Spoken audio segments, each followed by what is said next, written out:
Lile eneo nilinunua mwaka 1992 nikiwa kama mtumishi wa serikali. Nilikuwa nalihudumia mara kwa mara, lakini rasmi kuanza ili niweze kupata hati miliki, shughuli hiyo nilianza mwaka 2007. Mchakato ulikuwa mrefu. Sasa nikawa nafuatilia nikiwa na imani kwamba kwa kuwa nimefika makao makuu ya wizara, kwa hivyo hili swala la mchakato halitakuwepo. Sasa kila nilivyokuwa nafuatilia hasa baada ya kustaafu, nikawa na matumaini, lakini hapo ni mchakato muda mrefu kutoka 2007 mpaka miaka 8 iliyopita. Basi nikawa nafuatilia, njoo kesho kutwa, lakini nilikuwa na imani kwamba iko siku nitapata hati yangu. Siku nilipokuwa nimetaarifiwa kwamba leo tarehe 21 ya mwezi huu wa 6 tunaanza kukushughulikia katika shughuli zako ili uweze kufanikiwa kama Mwenyezi Mungu atatusaidia, ni kama ndoto. Asante Mungu Baba. Leo tarehe 27 kwa kweli nakabidhiwa hati hii na wewe Mheshimiwa Naibu Waziri.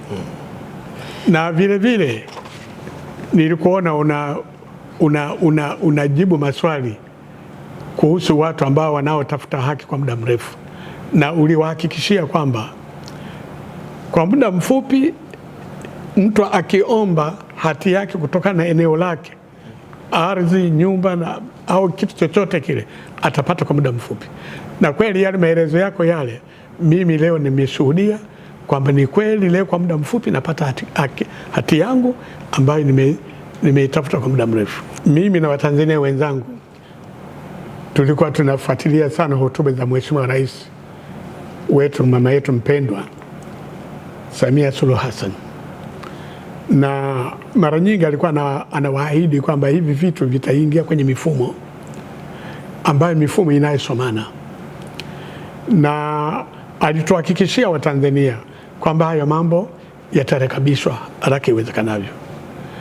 Na ninamshukuru Mheshimiwa Rais kauli zake na kukuteua wewe kuwa naibu waziri wa ardhi, makazi. Kwa kweli mambo yamekamilika na mimi nimepata hii hati kwa muda mfupi.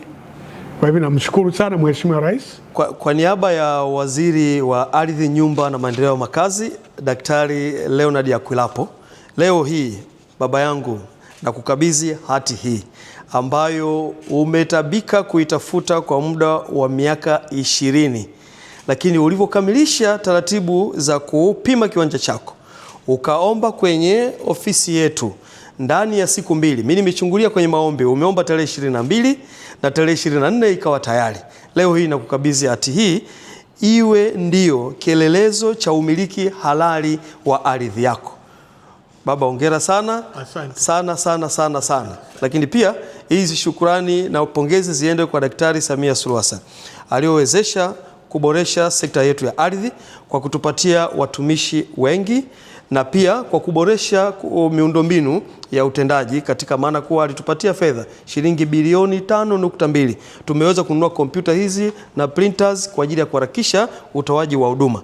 Lakini pili, matumizi ya mfumo wa e-ardhi ndiyo yanayoharakisha utoaji wa huduma hizi. Watanzania wenzangu, kama nilivyowaambia, katika sekta ya ardhi, kama unamiliki kipande chochote cha ardhi Tanzania hii, muda umefika.